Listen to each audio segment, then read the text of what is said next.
Olá, bem-vindo a mais um Open Univesp. Hoje eu estou muito feliz de receber aqui o professor José Roberto Ferro. José Roberto Ferro é fundador e presidente do Lean Institute Brasil e pesquisador sobre indústria automobilística global no MIT. É Senior Advisor e membro do conselho do Lean Enterprise Institute nos Estados Unidos. Ajudou na transformação Lean de centenas de empresas de vários países. Autor de artigos e livros, sendo os mais recentes Enxuga aí e Gerenciamento Diário para Executar a Estratégia. Ele é engenheiro de produção, mestre e doutor em administração, pesquisador do programa de pesquisa sobre a indústria automobilística global no MIT, onde o termo Lean foi desenvolvido para caracterizar o novo sistema de gestão originado da Toyota. Professor José Roberto Ferro, muito feliz, muito obrigado por aceitar o nosso convite. É um enorme prazer estar aqui com você, Marcos. Bom, eu tenho que falar aqui, né? Na verdade, não é simplesmente um convite de alguém que é muito importante, né? Mas eu tenho aqui eu sou fã, né? É uma grande referência. Eu tenho aqui na minha mão o livro que foi a base do meu mestrado e do doutorado. Tá? Então, ele está bem maltratado aqui, porque realmente eu estudei muito ao longo de muitos anos. E esse livro aqui, né, tem a colaboração, a revisão do professor Roberto Ferro, né, e um apêndice específico de um trabalho dele. Né? Eu sempre falo, professor, que quando as pessoas perguntam para mim, eu falo, olha, normalmente eu recomendo você ler o livro em inglês, mas este, em específico, leia em português, que o português tem a parte do Brasil. Uhum. Né? Então, muito obrigado aí, então, novamente por ter vindo. Mas vamos lá. Primeiro eu queria conhecer um pouquinho a história. Como é que o senhor acabou caindo num projeto tão importante, né, para o mundo como foi esse projeto lá, né, do Lean no MIT? Marcos, a vida, vou ter que falar um pouquinho da minha trajetória pessoal, né, para contextualizar um pouco essa minha participação. As coisas acontecem de uma maneira muito aleatória, né? Eu tinha feito um mestrado na Fundação Getúlio Vargas, em São Paulo, sobre a indústria de autopeças, né? Então, um livro sobre pequenas empresas de autopeças. E essa pesquisa que foi feita na época virou um livro, né? E tinha um projeto do MIT de estudar a indústria automobilística mundial, nos anos 80. E um dos países que eles queriam estudar, que tinha uma indústria relativamente importante, era a indústria brasileira. Então, eles conheceram esse trabalho, se interessaram pelo trabalho e me convidaram para passar um período lá para tentar traduzir esse material que eu já tinha escrito sobre a indústria brasileira para apoiar esse programa de pesquisa. E quando eu fui para lá, eu comecei a me envolver mais nos projetos deles e um programa que deveria ter durado 1 ano, acabou durando mais de 3 anos. E eu acabei me envolvendo de uma maneira mais profunda nesse programa de pesquisa. Então, não era meu plano, eu estava indo lá com outros intuitos, inclusive, mas acabou sendo o que aconteceu, esse meu envolvimento nesse projeto de pesquisa sobre a indústria automobilística mundial. Essa sua participação no MIT não foi dentro de um dos projetos mais importantes da história da engenharia de produção, da engenharia industrial. Né? Mapeou ali exatamente, né, o que era o diferencial da indústria japonesa. Né? Como que foi participar de um projeto dessa envergadura? Foi uma experiência fascinante de descoberta e de aprendizado, né? E eu tinha algumas ideias, alguns princípios que eu imaginava funcionarem para a indústria automobilística e participar desse grupo trouxe insights completamente novos, não só para mim, mas o próprio grupo de pesquisa foi descobrindo, foram se revelando aspectos muito interessantes, muito inovadores, uma luz muito grande sobre a indústria automobilística, né? Então, foi dividido o projeto em vários elementos. Por exemplo, uma pesquisa sobre manufatura. Muitas vezes o termo Lean era visto como Lean Production ou Lean Manufacturing, porque a pesquisa sobre manufatura foi extremamente bem feita. E o autor, o responsável por esse subgrupo que trata de manufatura, nós fizemos um teste com o termo Lean, a gente não sabia que termo usar, né? Então, nós fizemos um teste. O John Krafchick, que foi esse autor, esse era estudante do MIT na época, do MBA do MIT, ele falou, vou escrever um texto, um artigo sobre isso que nós estamos fazendo e eu vou chamar de Lean. vamos ver o que acontece. Ele chamou de Lean Manufacturing. E pegou, e as pessoas entenderam, então a gente acabou entrando nesse barco e chamar o sistema de gestão de Lean. Muita gente ainda acreditava que era só para a manufatura. Mas nesse grupo tinha gente estudando desenvolvimento de produtos, que é fundamental no sucesso de uma empresa, relacionamento com fornecedores, relacionamento com os clientes e a gestão em geral. Então não era só manufatura, mas era um estudo que revelou que a Toyota tinha desenvolvido ao longo de décadas um novo e revolucionário sistema de gestão e que trazia um resultado extraordinário em termos de produtividade, qualidade, rentabilidade, que gerava uma empresa extremamente competitiva na época. Só para lembrar, né, Marcos, na época a Toyota não era uma empresa muito conhecida. Era uma empresa relativamente pequena, era grande no Japão, mas globalmente era uma empresa que naquele momento estava começando a se industrializar, né?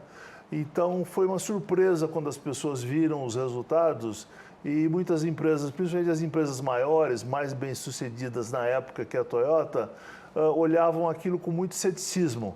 A história mostrou que ano a ano a Toyota foi acumulando vitórias e acabou se tornando a maior empresa do mundo, a empresa mais rentável, a maior empresa do mundo e talvez até a empresa mais inovadora do mundo. Muito bom. Naquele momento, né, e acho que uma das características interessantes do livro aqui, né, é o capítulo Brasil, né, naquele momento era mais ou menos aquela época que, inclusive, aquele termo a gente faz, né, carros ruins, né, ficou muito famoso, né? De lá para cá, a indústria brasileira conseguiu se colocar no mesmo nível mundial ou você acha que ainda hoje a gente ainda não está no mesmo patamar? Olha, é interessante lembrar um pouquinho a história. Quando houve a transição do governo Collor, né, a primeira eleição do Brasil, os carros de carroça, né? Ele chamou os carros brasileiros de carroças. E eu estava estudando lá, eu estava no MIT, na época não tinha celular, os telefones eram caros, né? E de repente eu comecei a receber ligações de jornalistas do Brasil querendo me entrevistar e querendo conhecer um pouquinho melhor o meu trabalho. Eu tinha publicado um paper na época que chamava Idade de Design da Indústria Brasileira. Quer dizer, idade de design é uma maneira um pouco mais técnica de dizer quão velho ou qual é a idade dos carros que estão sendo produzidos no país, né? Então, cada empresa lança produtos novos e, ao mesmo tempo, ela mantém em produção alguns veículos antigos. Então, a gente tem uma conta muito simples para calcular o tempo que esse modelo está em circulação. E o que aconteceu foi que os dados mostravam que os produtos nas linhas de montagem no Brasil tinham uma idade de design muito alta. Significa que eles eram carros muito velhos, com um design muito velho. Então, por exemplo, sei lá, você pega um Fusca ou uma Kombi, eles ficaram décadas sendo produzidos no Brasil, enquanto em outros países eles foram substituídos por modelos mais novos, né? Então, calhou o paper que eu tinha acabado de escrever sobre isso, que eu tinha apresentado no grupo de pesquisa, nos nossos encontros, e aí acho que foi o presidente ou o candidato a presidente que cunhou o termo carroças para caracterizar os carros feitos no Brasil. E eu não tinha nem envolvimento político com ninguém, com nenhum partido, mas o meu paper mostrava claramente isso, que o Brasil produzia os modelos muito antigos. E isso era muito ruim para a indústria, porque um modelo muito antigo dificulta a produção, além de entregar para o cliente um produto antiquado, de tecnologia pior, consumo, segurança, conforto. Então, tudo isso prejudicava o consumidor brasileiro. Então, a gente tinha de longe, né, fruto de muitos anos de mercado protegido, de mercado fechado, uma indústria totalmente defasada dos padrões internacionais em termos de tecnologia de produto e também de produção. Não só a indústria tinha um produtos defasados, como os métodos de produção e de gestão eram muito antiquados.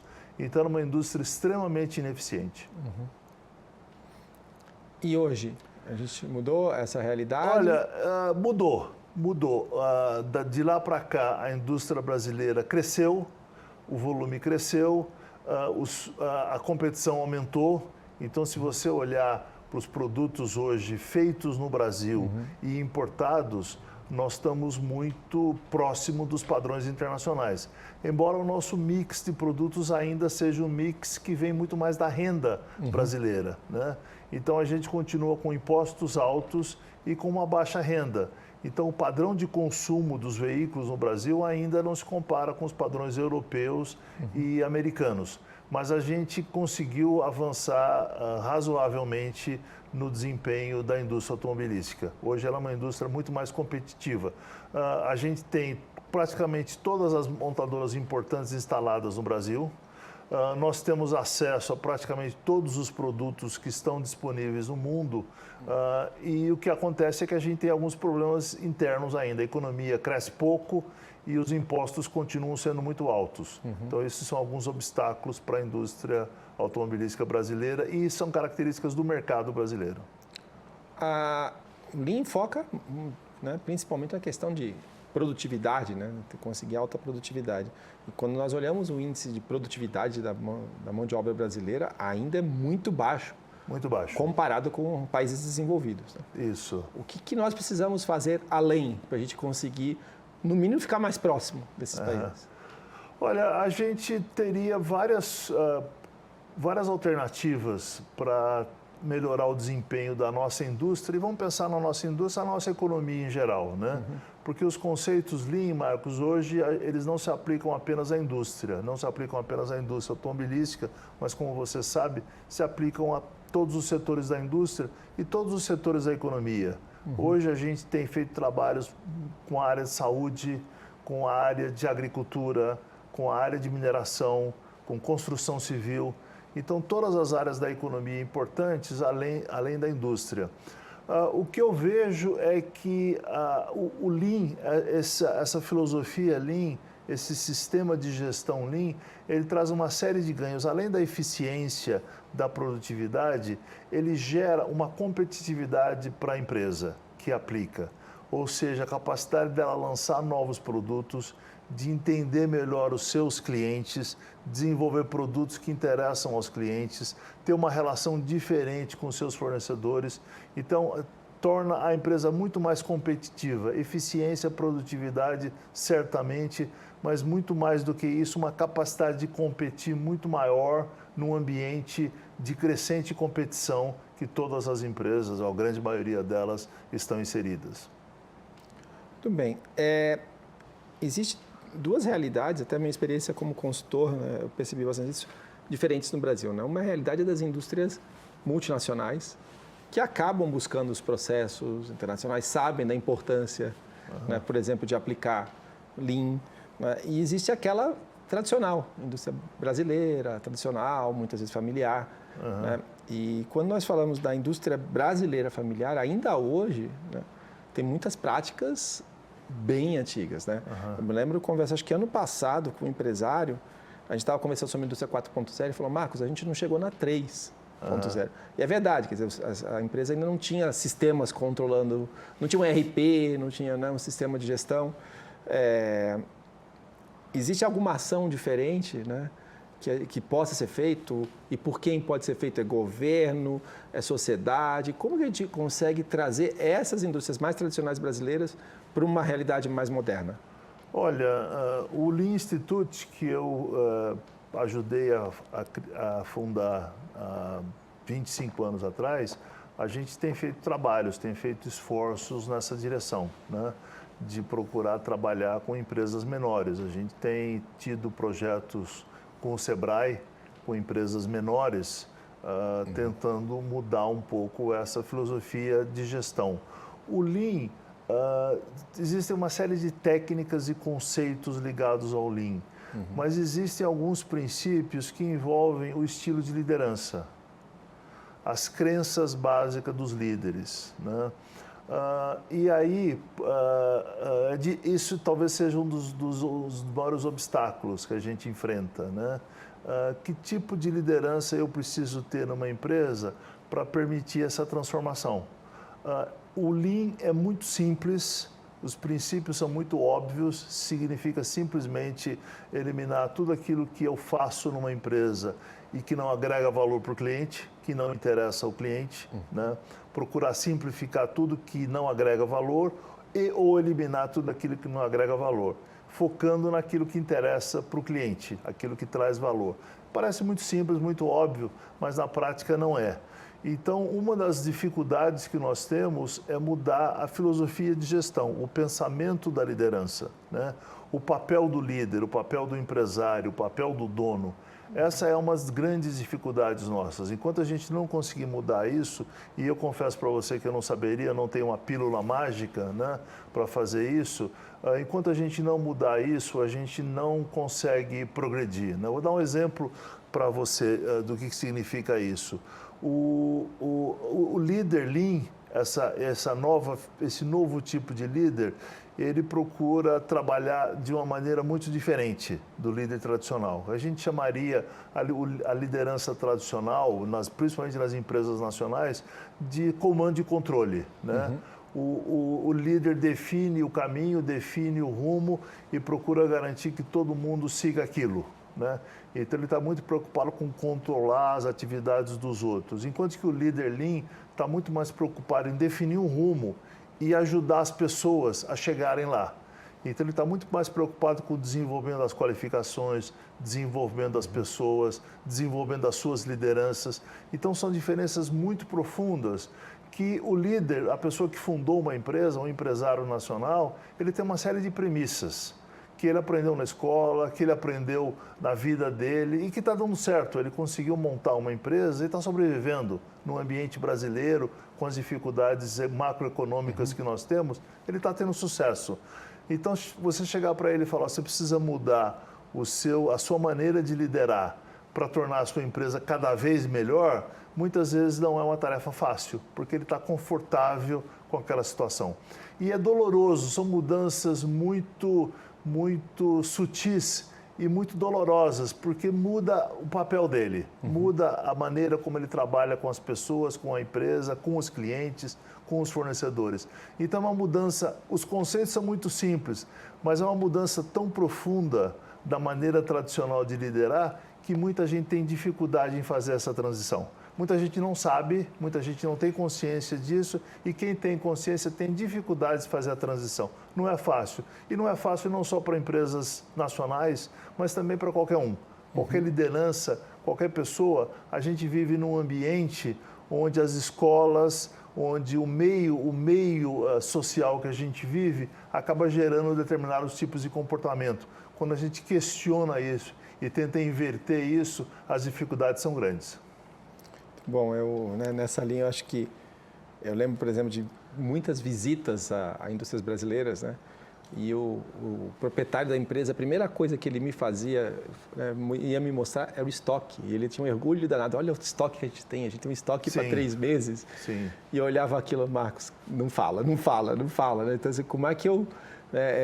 porque eles têm orgulho daquilo, né? Porque lá no passado aquilo significa que ele tem um patrimônio, que ele tem né? Isso. Como quebrar essas coisas tão arraigadas na cultura deles, como ter um estoque significa segurança e estabilidade? Então, eu acho que tem várias, vamos dizer assim, anedotas, né, desse tipo para mostrar que o empresário, né, ele não está olhando para aquilo que é valor para o cliente. Ele não olha para o cliente, ele fica muito orgulhoso dos seus ativos, vamos dizer assim, né? Olha quantas máquinas eu tenho, olha quanto estoque eu tenho, olha o tamanho da minha fábrica, olha a beleza dos meus escritórios, olha quantos funcionários eu tenho.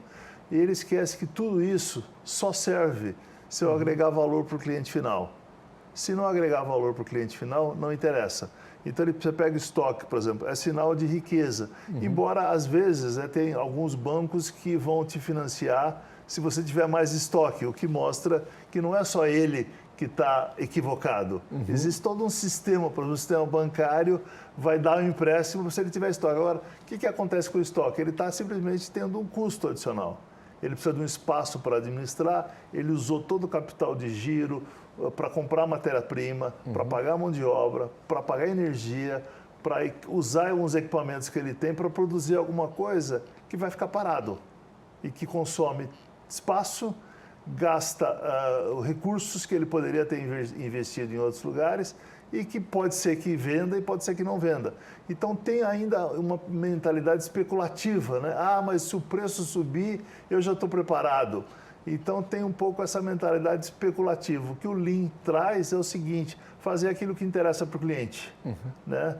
Então se o cliente quer pronta entrega, é bom você ter um volume de estoque pronto para pronta entrega. A hora que o cliente quer, você tem o produto. Agora isso tem que ser o mínimo necessário. Então essas mudanças de paradigmas do que é importante, realmente é uma das dificuldades que nós temos. Definir o que é importante em uma empresa. Muito bom. Eu já escutei, não fui eu que conheci esse termo, né, mas já escutei esse termo. E às vezes eu me pergunto se não é real, falando assim, a era da qualidade acabou. Tá? E por que essas pessoas que usavam esse termo falavam? Porque lá nos anos 90, início dos anos 2000, você realmente tinha todo mundo extremamente focado em como atender melhor o meu cliente, ouvir o meu cliente, fazer serviços melhores para o cliente. E parece que de uns tempos para cá, pelo menos, não tem muita gente que deixou isso de lado. Eu não vou falar o nome, mas, por exemplo, a empresa do meu carro, né, era uma empresa que eu sempre elogiava ela profundamente porque a revisão era sempre de 1 hora. Né? E era uma manutenção super barata. Né? Nos 5 anos para cá, não tem mais revisão de menos de 3 horas e a manutenção ficou caríssima. Né? Então, assim, existe fundamento ou na sua visão, isso é pontual, é um lugar ou outro? O mundo como um todo continua com aquele ímpeto que tinha nos anos 90, início dos anos 2000, de buscar uma qualidade ou há outras preocupações que, de repente, tiram um pouco o foco disso? Bom, eu acho que hoje em dia, qualidade é um requisito, tá certo? É um requisito. Se você não tiver qualidade, você está fora do mercado. Você é um especialista, você entende muito bem disso, tem várias maneiras de entender o que é qualidade, né? Eu tenho, por exemplo, confiabilidade. Eu tenho um produto que não quebra, que dura a vida inteira. Ou que dura quanto eu preciso que ele dure a ponto de usá-lo, porque eu não preciso da vida inteira também, né? Então, isso é um requisito. Se você pensar em qualidade de processos internos, é fundamental, né? Uma das clássicas frases do movimento da qualidade é fazer certo a primeira vez. Continua válido, eu não quero fazer errado a primeira vez e nem a segunda vez, eu quero fazer certo a primeira vez sempre, né? Então, os princípios de qualidade dos anos 60, 70, na minha opinião, continuam extremamente válidos, né? O que sempre existe espaços, né, para empresas novas, com novos conceitos, criarem oportunidades para os clientes experimentarem com outros conceitos, né? Eu não vou citar o nome de empresa, mas no setor automobilístico tem uma empresa que está muito na moda hoje, né? Por ser uma empresa revolucionária em termos de ter lançados carros elétricos, né? E muito polêmica, uma indústria muito visível, uma empresa muito visível. E ela tem muito sucesso nos Estados Unidos e em outros países. Todas as pesquisas de qualidade colocam essa empresa lá embaixo. Ela acabou de fazer um recall agora, esses dias, de praticamente todos os veículos produzidos e entregues nos Estados Unidos. 2 milhões de veículos, todos, tá certo? Porque num sistema avançado de autonomia, né? Enquanto que essa empresa está muito avançada, por exemplo, a Toyota, que é a nossa referência, eu não tô fazendo propaganda da Toyota, mas não tem como, a linha Toyota. Né? Ela é muito mais cautelosa com relação a isso. Então, quando se falava em autonomia, há uns 5 ou 6 anos atrás, e muita gente prometendo, estamos lançando um carro autônomo, né? A GM acabou de despedir quase metade dos funcionários da divisão de carros autônomos. A Toyota dizia, a tecnologia não está pronta, precisa de muito avanço tecnológico. Eles diziam isso em público, né? E dava a impressão que o pessoal, eles são muito conservadores, eles não são muito ousados. Não são mesmo. Por quê? Porque existe uma maturidade tecnológica, né? Então, a Toyota trabalha com o conceito de readiness, né? Níveis de readiness, níveis de como é que eu vou dizer? Está pronto. Está pronto, de estar pronto. Se eu não estou pronto, eu não vou lançar. né? Então, eles não lançam enquanto não estiver pronto, enquanto não estiver maduro. É uma opção. Agora, essa empresa que fez esse recall enorme tem um sucesso grande. Se você pesquisa para os clientes, o que você achou do produto? O produto dá problema, o produto faz barulho, o produto tem uma lista de coisas. E você continuaria comprando? Continuo. Entendeu? Então, na opinião de muitos consumidores, eu posso fazer um experimento com um produto inovador, mesmo que a qualidade não seja a melhor do mundo. É uma experiência. Agora, na minha opinião pessoal, eu acho que são nichos e são momentos. Uhum. Né? Ninguém quer ter um produto que quebra. Ninguém quer ter um produto que não funcione. Né? Ninguém quer isso. Então, eu espero qualidade. Então, eu acho que qualidade, hoje não se fala mais tanto em qualidade, né? Teve até uma onda de certificação e tal. Foi um período um pouco equivocado com relação ao que as empresas procuravam, mas eu acho que a qualidade é base. É base. São princípios obrigatórios que toda empresa que tiver sucesso tem que ter. E isso vale em serviço também. Isso vale em serviço. Você vai no restaurante, você vai no hotel, você vai no hospital, você espera a qualidade, é uma premissa. Se você não tiver a qualidade, você vai embora. Você vira as costas e vai embora. Né? Isso não quer dizer que nichos de consumidores possam provar produtos diferentes, inovadores, por um tempo. Na minha opinião, por um tempo. Depois, você amadurece esse mercado e as coisas começam a mudar. Né? Minha opinião sobre isso. Eu acho que qualidade é intrínseco e construído na empresa, nos processos e nos produtos. Muito bom. A gente está falando bastante de indústria, né, da área privada. Deixa eu fazer uma pergunta aqui. Vamos fugir um pouco, vamos mudar um tema aqui diferente. Como eu falei, eu fui consultor 16 anos de indústria, né, e eu estou experimentando agora, desde março, a gestão pública. Né? Eu sempre tinha essa percepção e agora, como gestor, eu tenho a certeza, né? Como é que a gente consegue mudar o nosso setor público para ser mais lean, para ser mais eficiente, para de fato parar de olhar menos para si, os seus processos burocráticos, e olhar mais para o cliente dele? Eu acho que esse tem aquela série do Tom Cruise, Missão Impossível, né? Eu acho que para mim está sendo uma missão impossível. É interessante que depois de 25 anos do Instituto, nós trabalhamos com todos os setores. Todo tamanho de empresa. As maiores, se você pegar as 500 maiores empresas do Brasil, todas elas tiveram algum tipo de contato conosco, algum tipo de treinamento, envolvimento e tal. Tirando as empresas estatais. Elas nunca se interessam por esse assunto. Elas nunca nos procuram. Eu digo nos procuram como exemplo. Isso não quer dizer que elas não façam, também não me procuravam. Que elas não façam. Elas trabalham com algumas outras consultorias. Eu sei de várias consultorias que trabalham com o setor público. Mas, por exemplo, a gente teve alguns acessos, algumas oportunidades de diálogo com algumas empresas públicas. E confesso para você que não fluiu. Né?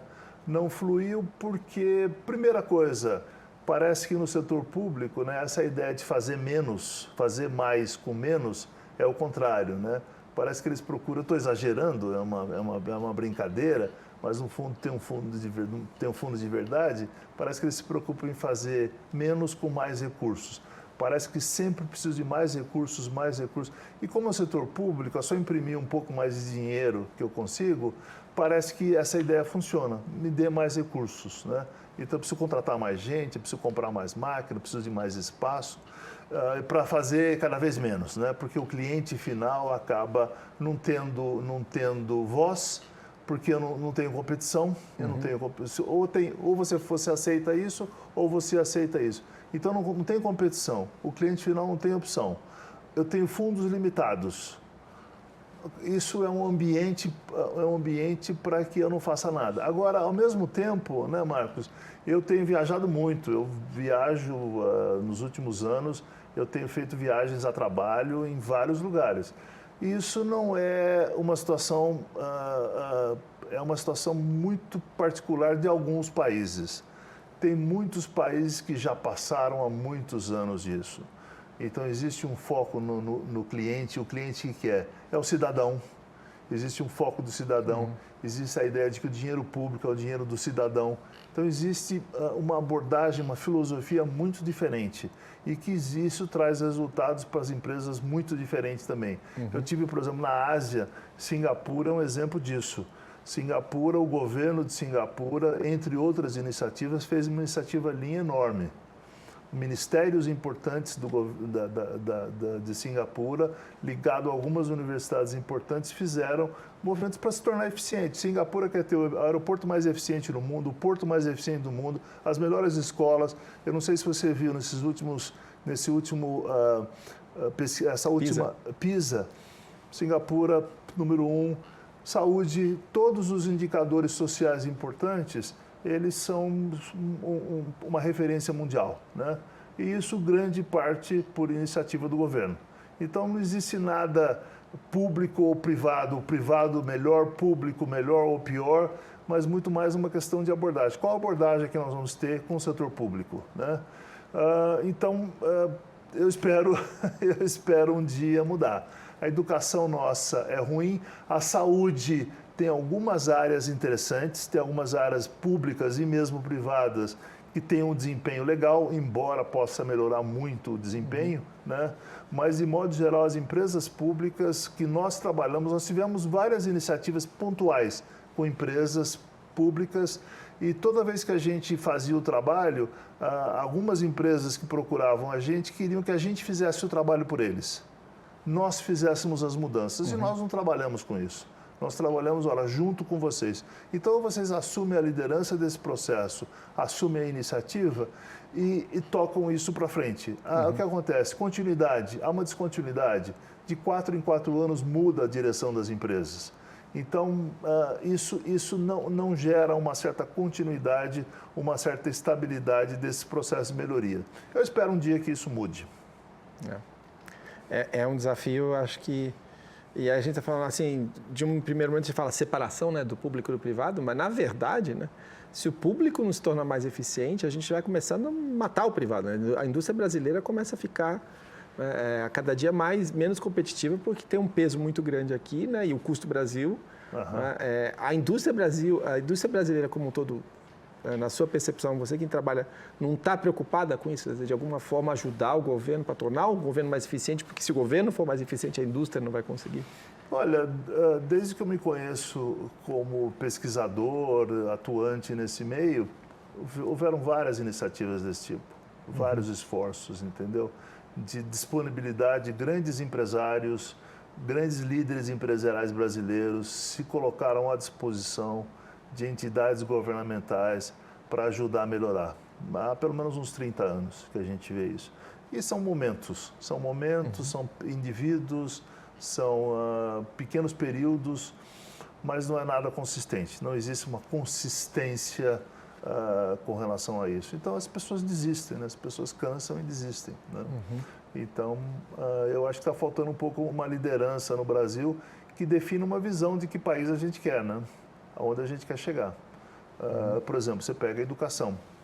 Ninguém fala dos absurdos níveis de desempenho da educação brasileira. Absurdos. Matemática, leitura. O brasileiro não sabe fazer conta, não sabe ler, não aprende isso na escola. Como é que eu vou competir com uma indústria de novas tecnologias? Como é que eu vou competir num ambiente que daqui a pouco a inteligência artificial vai ser a base da gestão das empresas? Como é que eu vou fazer isso? Né? Isso já não é de hoje, entendeu? Não é de hoje, há muito tempo. Por exemplo, o Lean, nós temos feito muito trabalho no setor agrícola. O setor agrícola é considerado o sucesso do Brasil, né? Tem segurado um pouco os níveis de desempenho. Verdade, a exportação de commodities, mas se você olhar ao mesmo tempo o sucesso do setor agro, é um pouco patético, né? Hoje, 2023, um país grande como o nosso ainda depender do quê? Recursos naturais, né? Outro setor importante do Brasil, mineração, também recursos naturais. Então, o Brasil continua, né? Era o açúcar, era o pau-brasil, era o café, né? Agora é a soja, é o milho, é a carne, um pouquinho a carne pelo menos industrializa um pouco, né?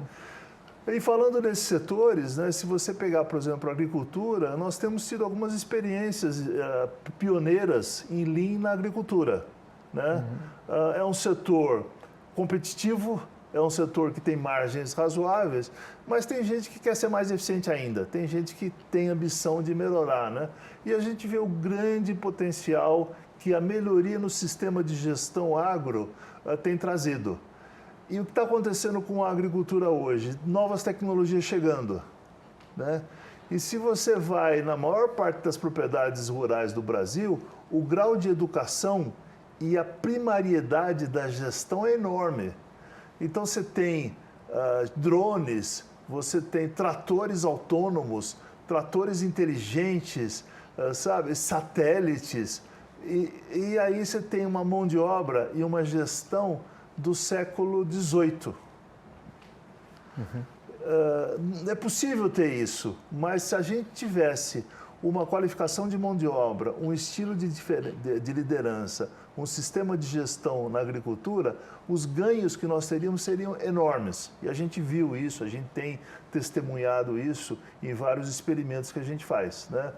Mas podemos melhorar o desempenho com um pouco de tecnologia, mas ela vai ficar muito caro. Vou precisar de um investimento enorme.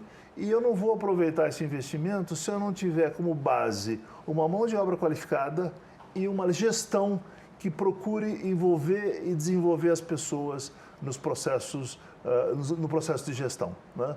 Então, o exemplo é a mesma coisa a mineração. Então, a gente hoje, por exemplo, nós temos trabalhos muito interessantes, várias grandes mineradoras têm feito um esforço muito grande de melhorar a eficiência, melhorar a produtividade, através do Lean. Muito esforço. E isso é legal, porque não basta eu ter recursos naturais, se eu não souber utilizá-los adequadamente. Né? Nessa linha, eu vi um indicador do Instituto Ayrton Senna, colocando que entre as pessoas que se formam em nível médio, e o Brasil tem uma catástrofe de muitos que não se formam, né? Mas mesmo os que se formam, 3% tem um nível de matemática adequado. 3%. Quer dizer, 97% das pessoas que se formam no nível médio não tem um nível de matemática esperado para se formar no nível médio. Né? E aí entra uma questão, né, como eu falei, o meu doutorado foi em Lean, foi numa indústria automotiva, e era uma indústria considerada de referência em Lean, mas uma coisa muito curiosa que eu achava era que toda a equipe do chão de fábrica, os operários todos, ou eram engenheiros, ou faziam curso de engenharia. Né? O que parece um exagero, né? Tá. Mas, por um lado, isso não se deve justamente à má qualificação da nossa profissional. Quer dizer, o profissional do nível médio não vai conseguir ser um profissional Lean no Brasil. Né? Ele tem uma formação em matemática muito básica, ele não tem formação em línguas. Então, você precisa aumentar a capacitação ali na contratação, porque senão ele não acompanha. O senhor acha que isso É interessante. Eu acho que tem várias iniciativas parecidas com essas. Né? O que acontece... Cada caso é um caso, né? Cada situação é uma situação diferente. Eu não sei exatamente nesse seu exemplo, mas o que acontece é que o nível de qualificação é tão baixo e o nível das escolas é tão baixo, é tão frágil a educação, que eu formo um engenheiro, na verdade, para fazer o trabalho de um técnico. Né? Então, ele é um engenheiro que tem um diploma de engenheiro, mas ele não engenheira. Ele está fazendo um trabalho que um técnico... Você tem algumas iniciativas muito legais no Brasil. O Senai, por exemplo, é um sucesso. Tem vários Senais em várias unidades no Brasil que são um exemplo, que é um grande sucesso. São poucos, né? E poderiam ser muito melhores ainda, se eles tivessem sido adequadamente preparados. As empresas, por exemplo, formação em Lean, né? O Lean, esses conceitos que a gente ensina, deveriam ser ensinados nas escolas. Hoje, o que a gente faz, o Instituto faz com as empresas, é um grande retrabalho. Elas chegam e não sabem nada de processo, não sabem nada de melhoria, não sabem nada, não conhecem muito pouco de análise de dados, do pensamento científico, do método científico, não conhecem nada, não sabem resolver problemas, né? E aí a gente chega nas empresas, a gente tem que fazer todo um trabalho de requalificação. Quer dizer, um grande retrabalho. Falando de qualidade, né? Qualidade não é coisa do passado, qualidade inclusive na educação. O que acontece? Saem formados, essas pessoas têm um diploma, mas não sabem nada. Então, para ser úteis para a sociedade e para as empresas, elas têm que passar por um retrabalho, que é toda a educação, todo o esforço de formação que a empresa faz. E algumas das empresas preferem fazer um esforço adicional para depois fazer o retrabalho de novo, né? Mas elas preferem fazer esse movimento, né?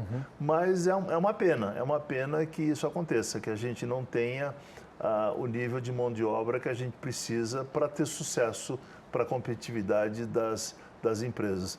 Tem vários outros países, né? Os países Coreia do Sul, Singapura, que tiveram uma aposta grande nisso, em educação, tecnologia, produtividade e que hoje conseguem ter um nível de desempenho e de desenvolvimento muito acima do nosso. É só um comentário, né? A gente está revendo nossos cursos daqui da área de educação, né? Trabalhando junto com um pesquisador lá de Harvard, e a primeira referência que ele mandou para a gente foi Singapura. Né? Então, veja como é os cursos de educação de Singapura e veja como são os cursos do Brasil. Né? Então, realmente, eles são você pega um bom exemplo, né? Harvard, essas grandes universidades americanas, elas têm que passar por um processo de mudança de conteúdo muito grande.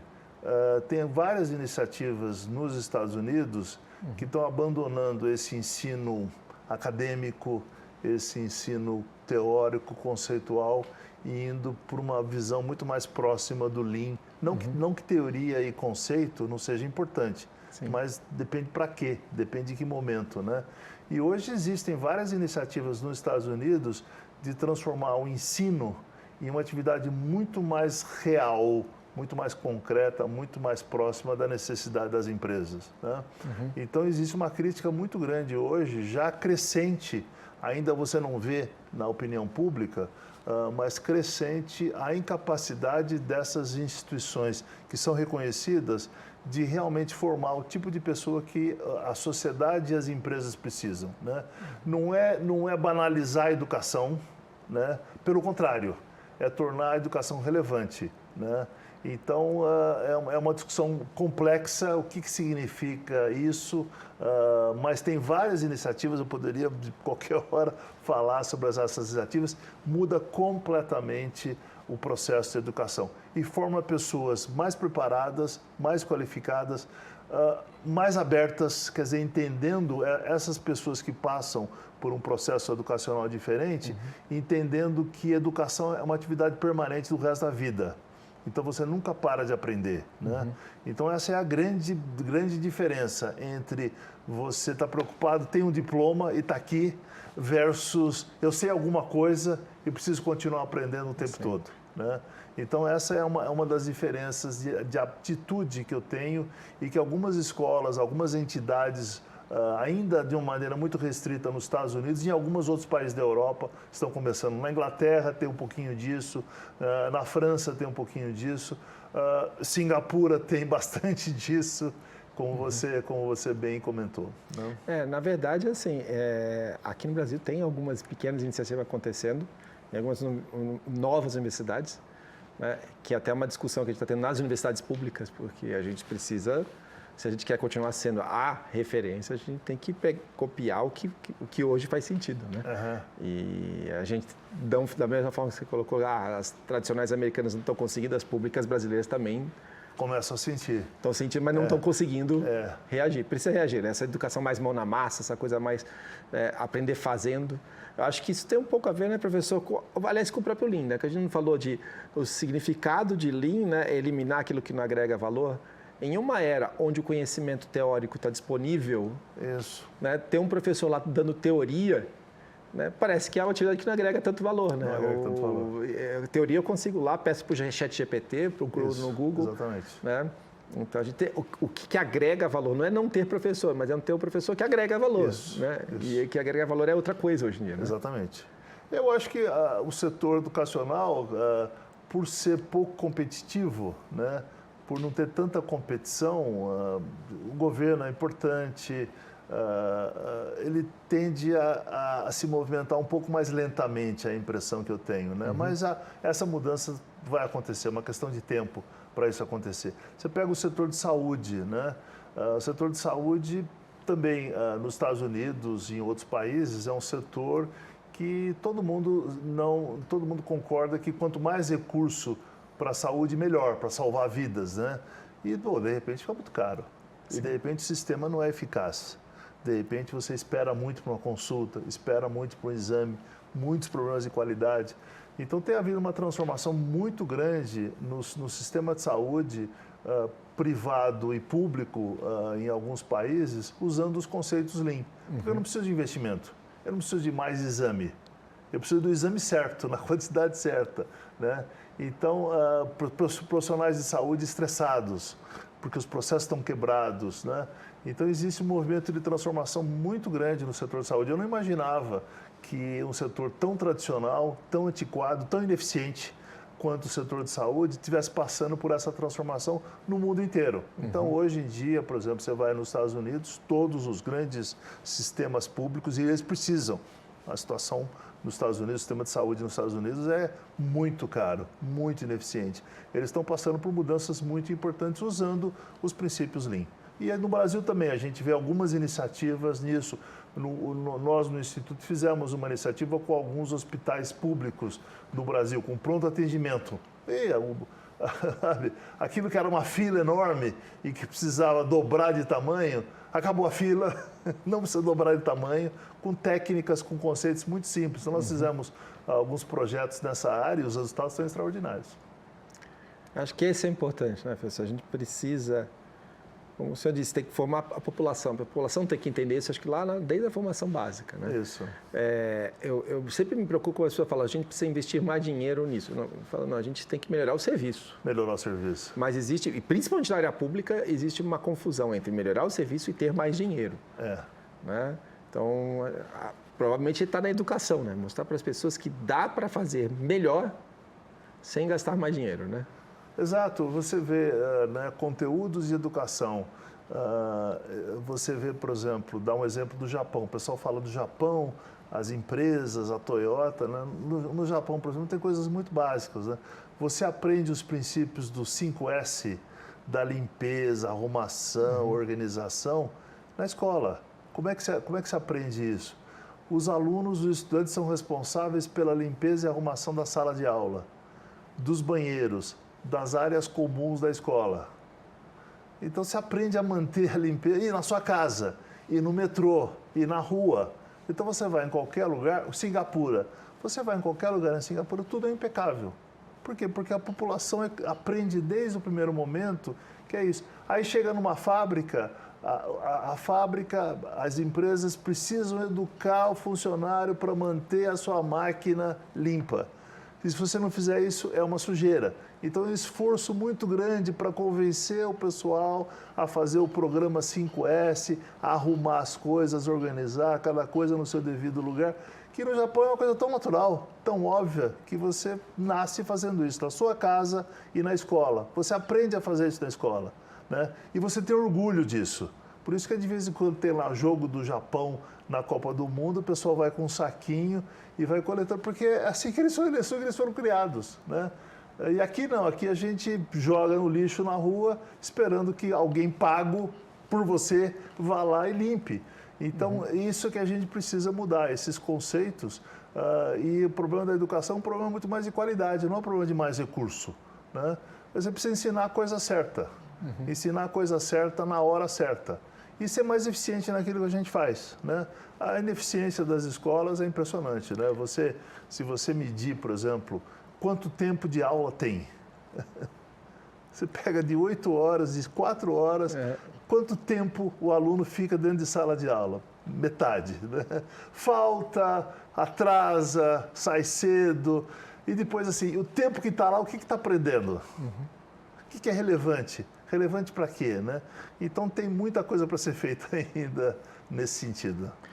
Eu costumo pensar que existe uma questão, talvez, de cultura brasileira, meio, talvez, herança lá na época dos escravos, né? Porque o exemplo que o senhor deu, por exemplo, do Japão, que eu acho fantástico, né? Das crianças serem responsáveis pela limpeza, eu imagino se tentasse se colocar isso no Brasil, ia ter uma revolução dos pais, né? Porque imagina que meu filho vai limpar o banheiro da escola. Sei. Mas isso não é meio estranho? Quer dizer, não parece que o meu filho é superior e tem que ter alguém que é inferior que tem que fazer isso?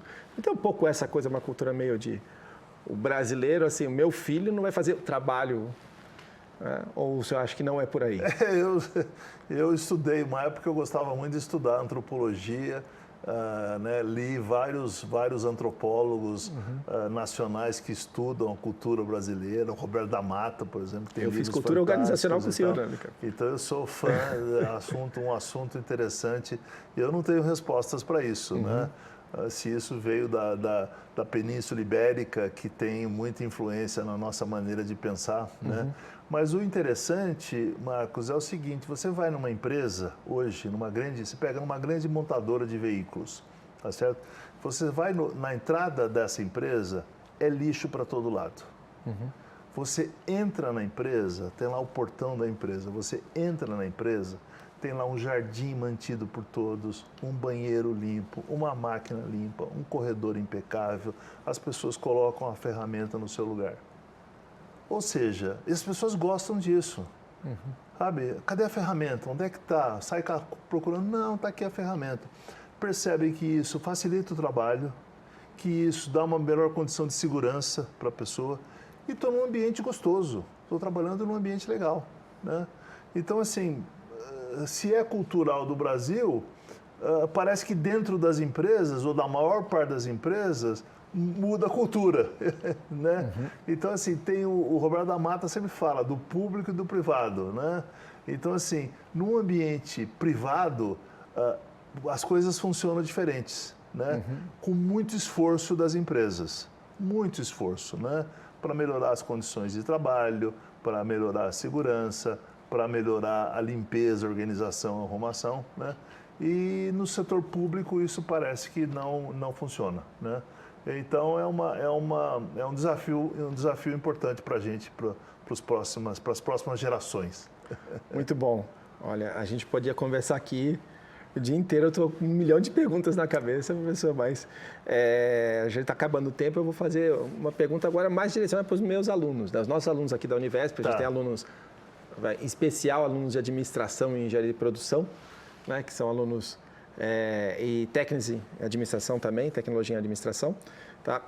Que são alunos que eu acho que tem muito mais a ver com essa questão aqui do Lean, né? Tem o dia a dia deles no futuro, eu espero que tenha muito Lean, né? O que o senhor recomendaria para eles? Olha, que coisas eles devem começar a ler, começar a estudar, né? Na linha do lifelong learning, de aprender para sempre, quer dizer, não basta ter feito a graduação, eles têm que continuar estudando, se atualizando. O que o senhor recomendaria para eles que eles devem procurar para ser um melhor administrador, para ser um melhor engenheiro de produção no futuro? Tá. Olha, eu diria que a melhor maneira de você passar um tempo na escola aprendendo se eu puder não tem uma disciplina para isso, né? Mas nós precisamos criar, que é resolver problemas, né? Então eu acho que na escola o aluno deveria passar todo ano, sei lá, 3 anos, 4 anos, 5 anos, número de anos, aprendendo a resolver problemas em todas as áreas, tá certo? Então, se você usa, por exemplo, sei lá, marketing, vou estudar marketing, né? Então, eu posso estudar os autores de marketing, a literatura de marketing, os exemplos de marketing. Legal. Teoria, interessante, um pouquinho de teoria fundamental, exemplos, legal para você inspirar, mas eu preciso trabalhar com isso. Então, pega um produto, sei lá, um produto, vai à luta, entendeu? Sei lá, vou fazer uma fabriquinha de rodo e vou sair vendendo rodo e vendo o que os clientes querem do rodo. Então, eu percebi que os clientes preferem um rodo assim, assado, do que outro. Bom, como é que eu vou divulgar esse novo rodo? Então, coisas simples, coisas que fazem a diferença no seu aprendizado, né? Aí você vai se aprendendo, você vai resolvendo o problema prático, e aí você fala, puxa vida, mas como é que outras empresas resolveram isso? Vou no Google, vou na biblioteca, vou ler, vou estudar. Então, o conhecimento teórico, conceitual, que é fundamental, ele passa a ser um apoio a uma prática concreta. E aí, como é que se aprende? Você aprende lendo? Um pouco. Você aprende ouvindo? Um pouco. Como é que você aprende mesmo? Praticando, fazendo. Então, esse que é o verdadeiro aprendizado. Então, todo o resto, esses conceitos, os exemplos que a gente oferece nas escolas, deveriam estar focalizados para ajudar a prática real dos estudantes em coisas concretas, né? Então, se cada semestre, cada disciplina tivesse alguma coisa real, alguma prática que ele pudesse testar algumas ideias e perceber o que funciona e o que não funciona, e o que não funciona, ele fala, puxa vida, o que eu preciso aprender para fazer aquilo funcionar? Então, todo o conhecimento que a humanidade tem sobre aquele assunto, e que hoje está muito mais fácil, muito mais disponível, o aluno capture aquilo de uma maneira prática. Então, ele realmente faz sentido aquilo. Agora, ficar sentado numa sala, ouvindo, bababá, bababá, babá, ninguém aguenta mais. Entra por aqui, sai por aqui, só presta atenção porque vai ser cobrado no teste, e se eu não passar no teste, se eu não responder certo, se eu não responder certo, tem uma resposta só e é certa, o mundo nunca é assim, eu vou ter certificado e, portanto, eu vou ser um bom profissional. Se a gente não mudar esse conceito, a gente não vai ter sucesso e o aluno não vai ter sucesso, né? Então, se os alunos se envolverem em projetos práticos, aí um dos problemas que nós temos é o seguinte, quem que vai ajudar os alunos nesses projetos práticos? Os professores atuais estão preparados para ajudar os alunos nisso? Ou o professor atual, ele vai lá, leiam a página 132, né? Então, essa mudança no conceito de aprendizado, né? Eu, depois de 25 anos trabalhando com empresas, com esses conceitos do Lean, a gente sempre fala, você vai aprender Lean fazendo. Você pode ler, a gente escreve livro, a gente escreve, dá curso, dá workshop, tudo isso, mas se você não fizer, você não aprende, né? Então, a recomendação que eu daria para os alunos é criem projetos dentro do ciclo de aprendizado onde vocês tenham condições de praticar aquilo que está sendo ensinado. Bom, o tempo está acabando. Tenho só que agradecer muito aqui, professor José Roberto Ferro, pela presença. Gostei muito da conversa e eu acho muito interessante que muitas questões aqui, várias entrevistas anteriores foram sobre como melhorar a educação e todas convergem no sentido, inclusive com educadores. Que né? bom! Então, é isso, a gente precisa trabalhar mais nessa linha prática, né? Então, eu acho que estamos todos percebendo que o mundo precisa mudar, né? Tanto aqui, né, no Lean, no mundo da gestão industrial, quanto na educação. Então, que bom que nós estamos convergindo. Saber. E eu sempre falo, a gente tem que agradecer a vida, as oportunidades que a gente tem, né? E eu estava começando o meu doutorado, eu falei, não quero fazer só disciplina técnica, eu fazer doutorado em ciência da computação, mas minha linha sempre foi gestão, né? Então, meu mestrado foi formação de profissionais em Lean. E aí eu falei, não, vou tentar buscar, tem um mestrado da qualidade lá, vou lá fazer uma disciplina lá, né? E não sabia, mas né, tive, né, um semestre aí, né, com o professor José Roberto Ferro e foi excelente, né? A parte de cultura organizacional até hoje eu adoro porque eu aprendi lá. Então, foi uma sorte, foi sem querer e foi muito bom. E que bom que eu estou podendo revê-lo novamente, professor. Muito obrigado por ter vindo aqui. Prazer meu. Sucesso para você. As suas perguntas foram muito pertinentes e as respostas precisam ser dadas para o bem da nossa geração, né? Eu penso na nossa geração, a minha já tá no fim aí, e eu penso nas próximas gerações o que a gente pode fazer. A gente consegue tivemos alguns progressos em várias áreas, né? Mas tem muitas coisas que nós precisamos fazer, né? Então, novamente, muito obrigado, professor, e até o próximo Open Univesp. Tchau, tchau.